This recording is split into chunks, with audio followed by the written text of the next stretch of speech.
Halina po kayo at muli po natin pakinggan ang isa na namang love story. My Love, My Hero. Darren Serrano. Chapter 1. Mula sa atik ay nakatutok ang mga mata ni Laurel sa daang papunta sa gate ng kanilang tahanan. Dahil palusong ang kalsada mula sa isang luntiang burol, kahit hitik sa mga puno ay matatanaw ang pagdating ng inaasahan nilang panauhin ng araw na iyon. Pahugot siya ng hininga. Napakalaki ng nakasalalay sa magaganap na pag-uusap, hindi lamang para sa Uncle Mauro niya, kundi para na rin sa kanya. Ngunit natural na mas mag-alala siya rito kaysa sa sarili. Kung tutuusin ay sila ang dapat na bumiyahe para makipag-meeting. Ngunit nahihirapan pa rin bumiyahe ang tiyuhin niya, kaya kay laki ng pasasalamat niya na pumayag ang kaibigan niyang si Mia at si Darren Serrano na ang mga ito ang pumunta roon. Napakagat labi siya.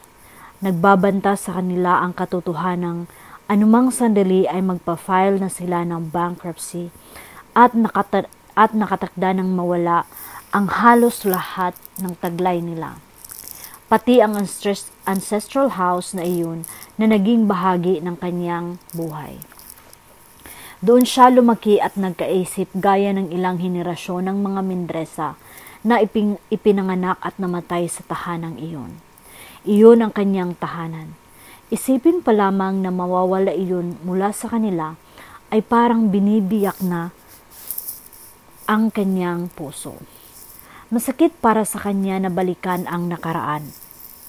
Unti-unti ang pagbagsak ng construction realty business ng kanyang Uncle Mauro, ang Mendresa Realtors and Developers.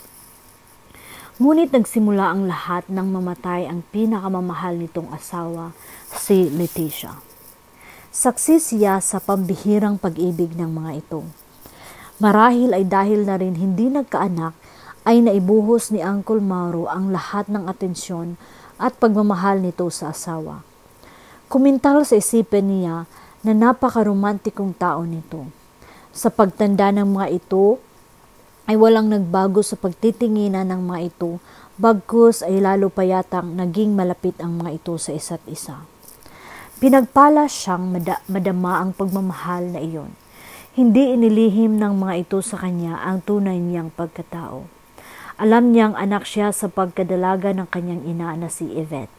Bunsong kapatid ito ni Uncle Mauro. Hindi na niya nakilala ang kanyang biological father na nanloko sa kanyang ina hanggang sa mamatay ito noong 4 na taong gulang pa lamang siya. Inampun na nga siya ng mag-asawang Mauro at Leticia at itinuring na tunay na anak. Pawang masasayang alaala ang inihandog sa kanya ng paninirahan sa ancestral house na iyon ng kanilang angkan. At ang lahat ng iyon ay nakatakdang magwakas anumang sandali. Dahil nagmistulang na wala ng ganang mabuhay si Uncle Mauro sa pagkawala ng kabiyak nito. Sa kabila ng mga pagsisikap niya ay naging malulungkutin ito na laging nag-iisa, kasabay ng mabilis na pagkahulog ng katawan nito at paghina ng kalusugan. Halos wala itong lakas o gana sa trabaho. Hindi sapat ang kaunting nalalaman niya para patakbuhin sa mahusay na paraan ang negosyo nito. Mukhang tumanda ito ng 10 taon. Nitong huli na lamang ito nagsimulang harapin ang kabuhayan. Ngunit huli na. The damage had been done. At sa harap ng mahinang kalusugan nito at problema sa humihinang puso nito, ay hindi na nito kaya pa ang hamong iyon. Niayaw nitong gumastos para sa kalusugan nito kahit anong pilit ang gawin niya.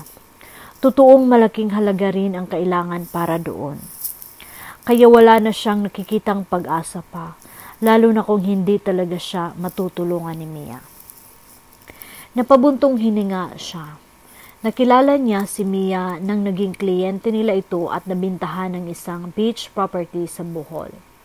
Kahit mas matanda ito sa kanya ng 5 taon, ay madali silang nagkahulihan ng loob at nagsimula ang isang matalik na pagkakaibigan. Hindi niya alam kung paano nito nalaman ang pinansyal na kalagayan nila ng tiyuhin. Ngunit may panik sa tinig dito nang tumawag noong isang linggo. Bakit hindi mo agad sinabi sa akin na malapit na kayong mag-file ng bankruptcy? Buga agad nito pagkasagot niya sa kanyang cellphone. What? Hindi makapaniwalang tanong niya. Teka, saan mo naman nakuha ang balitang yan? Aniyang gusto pa sanang magkaila. Hindi na mahalaga iyon. Ang gusto kong malaman ay kung totoo nga o hindi. Tell me, Laurel, talaga bang nasa brink na kayo ng bankruptcy? Hindi na niya magawang tumanggi pa. Yes, malungkot na sagot niya. Wala nang choice. Tinapat na ako ni Uncle. Hindi na niya kayang gawa ng paraan at ayaw na siyang tulungan ng mga creditors niya dahil marami pa rin kaming hindi nababayarang utang. Oh, pagkasabi niyon ay sandaling natahimik ito. Okay, susubukan kong tulungan ka. Give me 1 week. Gagawin ko ang lahat. Wait for my call, okay? Pero Mia, hindi na niya naituloy ang sasabihin dahil nawala na ito sa kabilang linya. At kahapon nga ay dumating ang tawag mula rito. Sinabing may nakausap ito na isang Darren Serrano na maaaring makatulong sa kanila.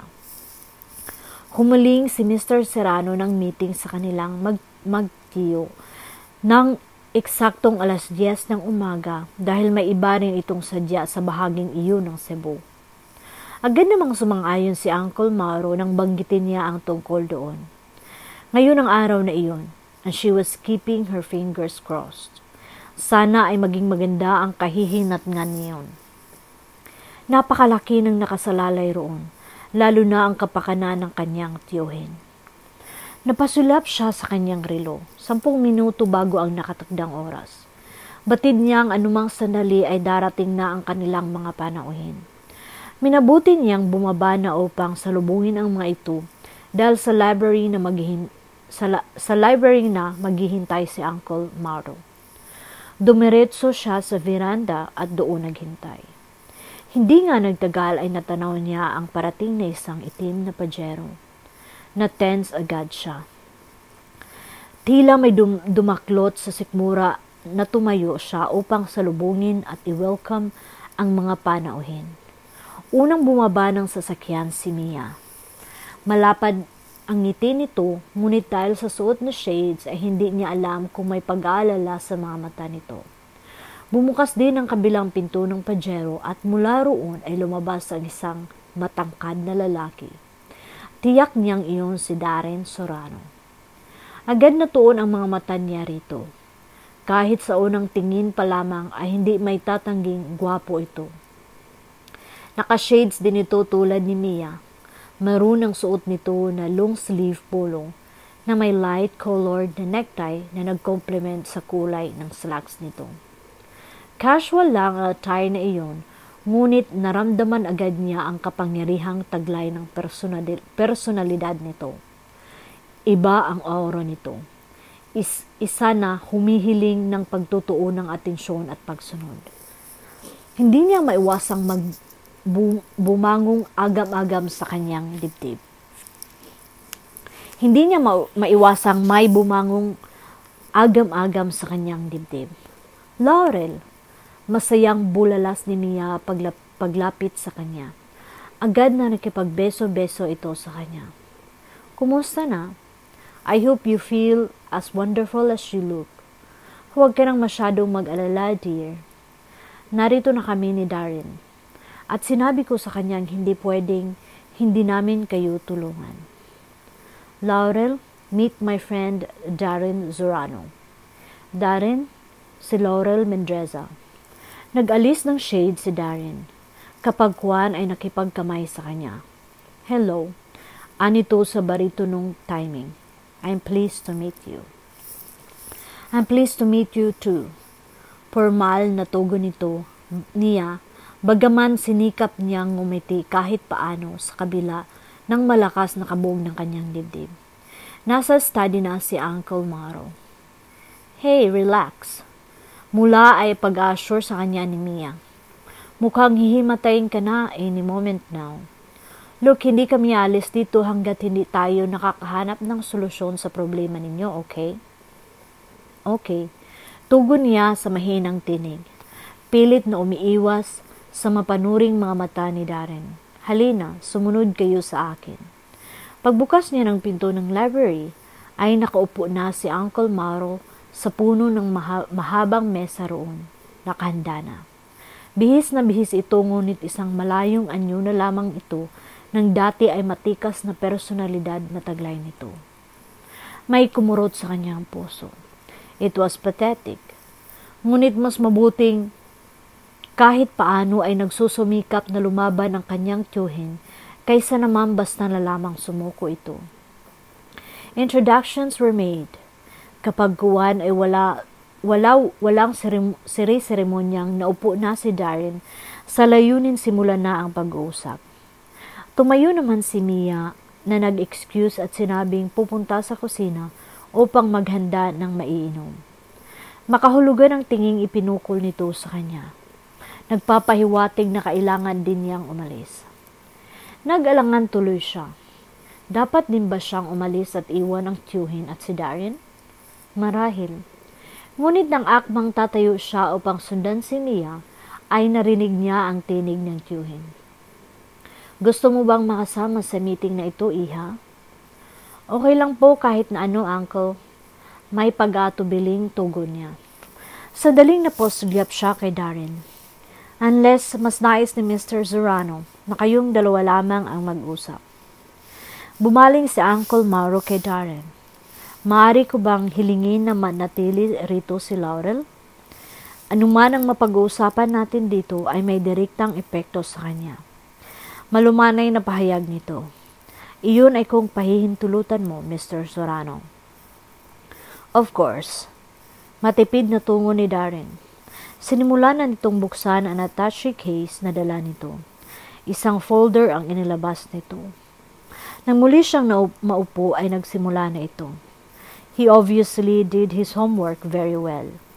Sa piling mga pananalita ay madiling na ipinta nito ang peligrosong kalagayan ng kanilang kumpanya. At mas masakit na marinig iyon mula sa bibig ng iba. Sinundan nito iyon ng mga maaring mangyari sa kumpanya kung hindi gagawa ng aksyon. Gayon din ang mga alternatibo kung paano maaring isalba ang kumpanya.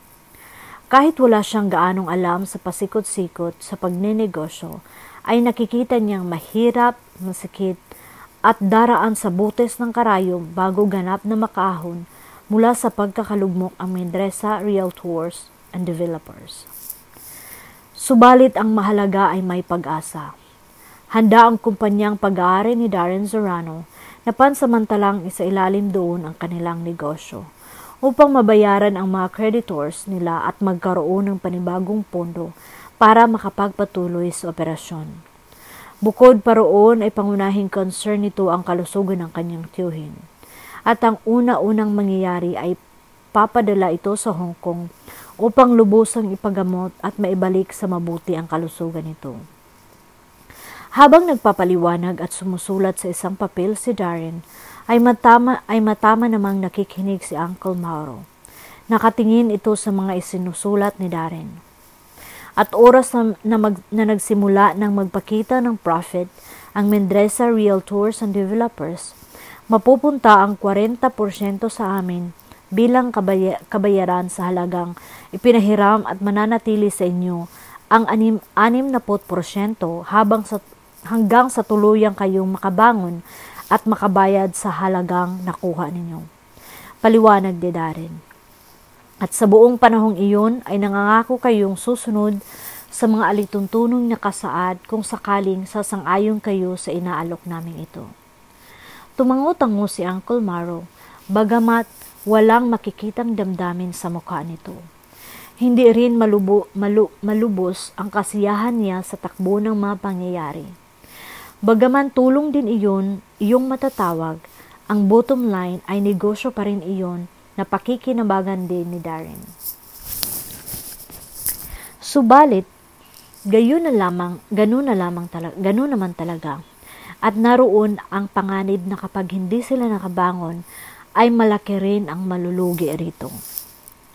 Lihim na napasulyap siya rito. Sa tantiyan niya ay nasa mid-30s na ito.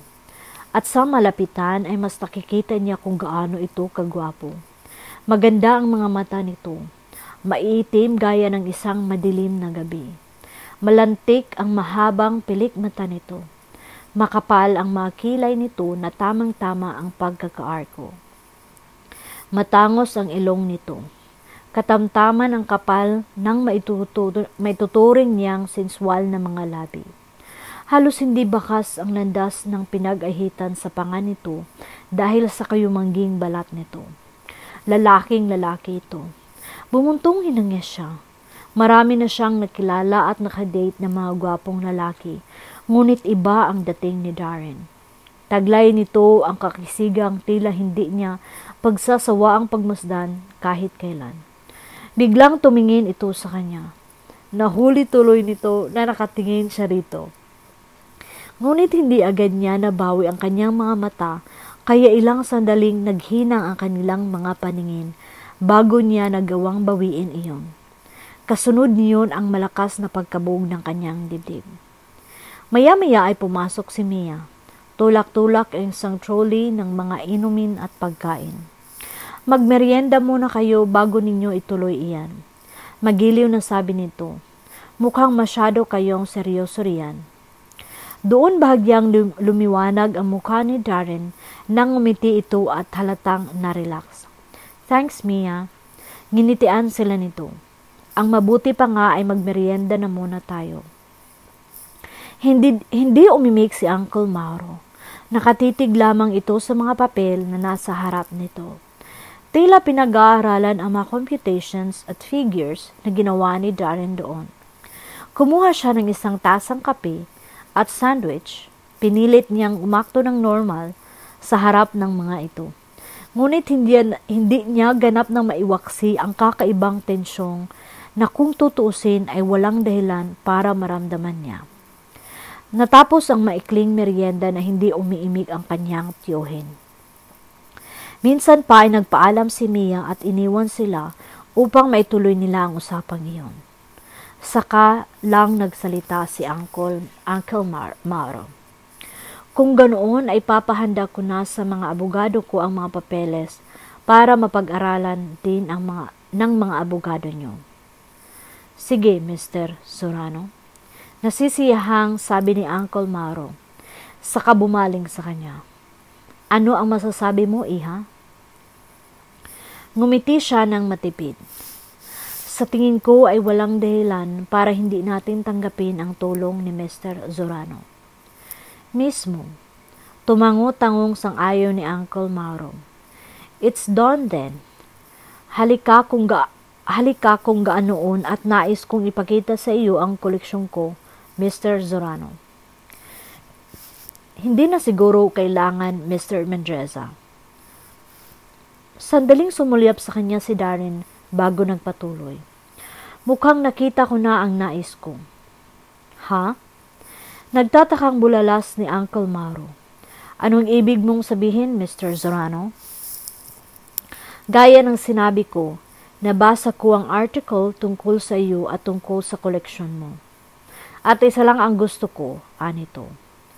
Ang painting na nasa likuran mo. Napasinghap siya. No. Sigaw ng isip niya. Napasulyap siya kay Darren. Hindi ang painting na iyon. Kitang-kita ni Laurel ang pagkagulat ng tiyuhin dahil kahit siya man ay hindi inaasahan ang sinabi ni Darren. Ang painting na iyon ang pinakakayamanan ng mga Mendreza. Isa iyong 16th century painting na gawa ng isang praile sa Cebu. Sa pagkawasak ng simbahan kung saan orihinal na kalagak iyon, ay naging pag-aari iyon ng mga Mendreza at iningatan hanggang sa kasalukuyan. Isa iyong mahalagang pag-aari ng pamilya na nagpasalin-salin na sa maraming henerasyon. At kahit dumaan na sa pinansyal na pagsubok ay hindi nawalay sa kanila ang painting na iyon. Baka maaring iba na lamang, Mr. Zorano. Pakiusap ni Uncle Mauro. Gaya ng sabi ko, marami rin sa koleksyon ko ang... Pero iyan lang ang gusto ko. Determinadong sabi ni Darren. Wala nang iba pa. At hindi ko naman sana hihingin kung hindi kayo nagpilit. Napangiwi si Uncle Mauro. Kung mag-abala ka man lang sana para silipin ang koleksyon ko, baka... Ngumiti si Darren at nagkibit balikat. Buo na ang pasya ko, Mr. Mendreza. Pero, Mr. Zorano, napakahalaga niyan para sa amin. Nakikiusap na apilan niya. I'm sorry, Miss Mendreza. Ani Darren na sinalubong ang kanyang tingin. Hindi mo ba talaga pwedeng i-reconsider na masilip mo man lang ang koleksyon ko, Mr. Zorano? May isang amrosulo ako riyan at mga antigo na ring paintings. I'm sorry, Mr. Mendreza, sabi ni Darren. Bakas ang pagkadismaya sa paulit-ulit na usapan. Isa rin akong kolektor na kagaya mo at iyon lamang ang nais ko at wala nang iba pa. It's a rare piece dahil alam nating noong 18th century lang nakapag-establish ng Painting Academy sa Manila. At gaya ng nasabi ko na, I've made up my mind. Bumuntong hininga si Uncle Mauro. It's done then, pahayag nito. Halatang mabigat ang loob. Nagpapaunawang tumingin ito sa kanya. Patawarin mo ako, ngunit hindi natin maaring hindi tuparin ang ating salita. Muling tumingin ito kay Darren. Sa iyo na ang painting, Mr. Zorano. Muli itong nakipagkamay kay Darren. Salamat, Mr. Mendreza, ani Darren. Ngayon din ay ipapahanda ko na ang mga papeles. I hope this will be the start of a good business relationship between us. Sana nga, umaasa ako, Mr. Zorano. Miss Mendreza, baling sa kanya ni Darren. Yes, sabi niya. Ganun din ang inaasam ko, Mr. Zorano. I'm sure na ganoon ang mangyayari. Anyway, I have to go. Bakit hindi kayo mag-dinner dito? Ani Uncle Mauro. Sa susunod na lang siguro. May appointment pa kasi ako. Sayang, anang tiyuhin. Sige, sa susunod na lang kung ganoon. Magpapaalam na ako sa inyo. Tumayo na si Darren. Sisiguruhin ko na sa lalong madaling panahon ay madadala ka na sa Hong Kong. May susundo sa iyo, Mr. Mendreza, at ihatid ka hanggang sa Hong Kong Hospital na tinutukoy ko. Perhaps the day after tomorrow if we could arrange it. Tumango si Uncle Mauro. Hindi ba maaaring sa Manila na lang? Pakiusap niya. May mga ospital at mga doktor naman dito sa atin na capable namang gamuting si Uncle. Tumingin sa kanya si Darren. Perhaps, but I'm not taking chances. May kaibigan akong Swiss doctor na titingin kay Mr. Mendreza. Besides, the change of environment may do him good. Oo nga naman, iha, sang-ayon ni Uncle Mauro. Matagal na rin akong hindi nakakapunta sa Hong Kong. Namimiss ko na ang Victoria Harbor. Yes, tumango-tango ito. Hong Kong it is. Good. Pinal na sabi ni Darren. Hindi niya maiwasang mamangha sa bilis itong magpasya at kumilos. Tila walang hindi kayang gawin ito kung nanaisin ito. Sino ba talaga si Darren Zorano? Ilang sandali pa ay nakaalis na ito at si Mia. Panay ang paghingi ni Mia ng paumanhin na hindi ito pwedeng magtagal doon dahil marami ring inaasikaso ito. Saka na lang daw ito babawi sa kanya kapag nakahanap uli ito ng pagkakataon. Sa pag-alis na iyon ni Darren Zorano ay dala nito ang pinakaingatan nilang painting. Bagaman na mababawi rin nila iyon sa oras na babayaran nila ang pananagutan nila, ay napakabigat pa rin ng kanyang dibdib. Parang isang mahalagang bahagi ng kanyang buhay, ng kanyang pagkatao ang nawala. Gaya ng sinabi ni Darren, pagkalipas lang ng 2 araw ay may sumundo kay Uncle Mauro upang dalhin ito sa Hong Kong. Naghahalo ang mga emosyon sa dibdib ni Laurel.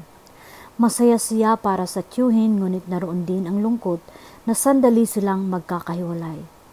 Siguro naman ay hindi ako magtatagal doon, iha. Anito bago sila nagkahiwalay. Pag okay na ako, babalik agad ako rito para mabayaran agad natin si Mr. Zorano at nang mabawi natin iyong painting. Alam kong mahalaga rin iyon sa iyo. Huwag niyo munang isipin yun, Uncle, aniya. Ang mahalaga ay tuluyang kayong gumaling. Hayaan niyo at dadalawin ko kayo kapag nagkaroon ako ng pagkakataon. Huminga ito ng malalim. Sige, iha. Tatawagan na lang kita, okay? Ikaw na muna ang bahala rito. May iwan na muna kita. Sige po, Uncle. Hanggang maaari ay ayaw niyang ipakita rito na nalulungkot siya. Okay lang rito. Huwag na kayong mag-alala. Kung bakit naman kasi hindi na lang sa Makati ako inilagak ni Mr. Zorano. Himutok pa nito bago tuluyang pumasok sa departure area. Hindi maawat ni Laurel ang mangulila nang pauwi na siya, ngunit pilit niyang pinaglabanan iyon. Kailangan maging positibo siya sa lahat ng iyon.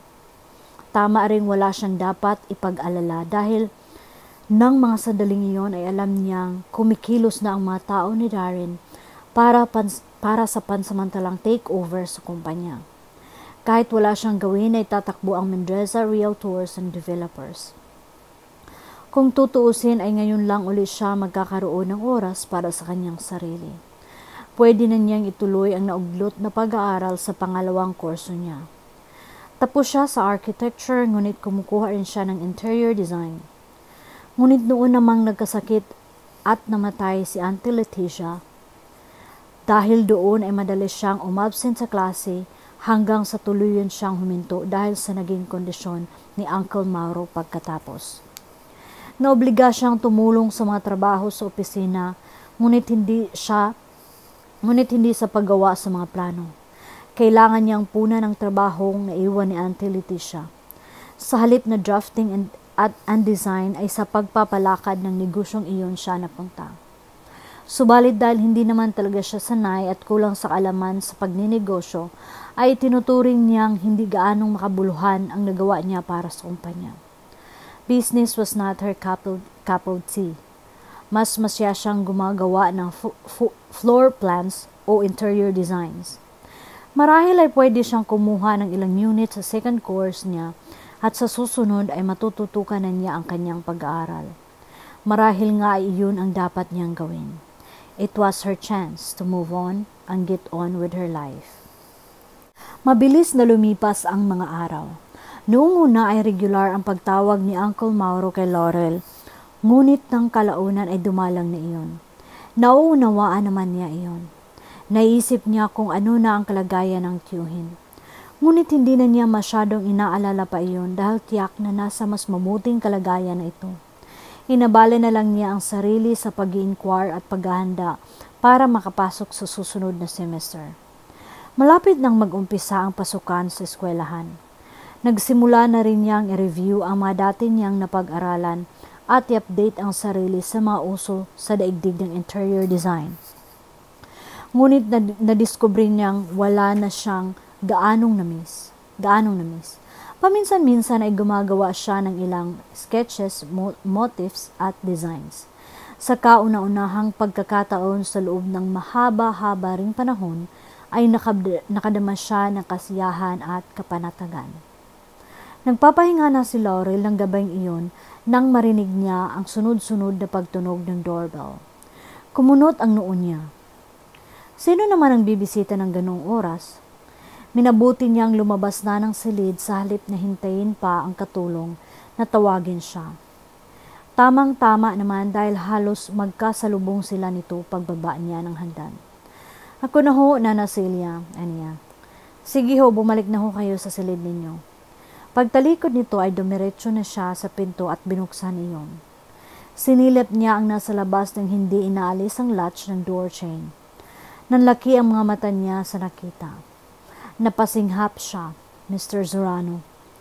Anas niya. Bigla siyang binalot ng kakaibang pag-alala. Seryoso ang mukha at madilim ang anyo nito. Maaari bang tumuloy? Dali-daling inalis niya ang latch ng door chain at tuluyang binuksan ang pinto. Bakit? Hindi niya mapigil na lumabas iyon sa kanyang bibig. Anong kailangan mo? Nais manayo ng mga balahibo niya sa galit na nakikita niya sa mga mata nito. Hindi na ako magpapaligoy-ligoy pa. Gusto ko lang sabihin na hindi ako natutuwa sa ginawa ninyong panluloko sa akin. Mapanganib ang tinig na sagot nito. Para siyang nabingi sa narinig. Panluloko? Hindi kita maintindihan. Anong ibig mong sabihin? Hindi mo alam, ha? Lumapit ito sa kanya. Hanggang sa halos 1 pulgada na lamang ang distansya nila sa isa't isa. Fake ang painting na ibinigay ninyo sa akin. Para siyang binuhusan ng malamig na tubig. Hindi. Paanas na tutol niya. Imposible. Hindi iyan totoo.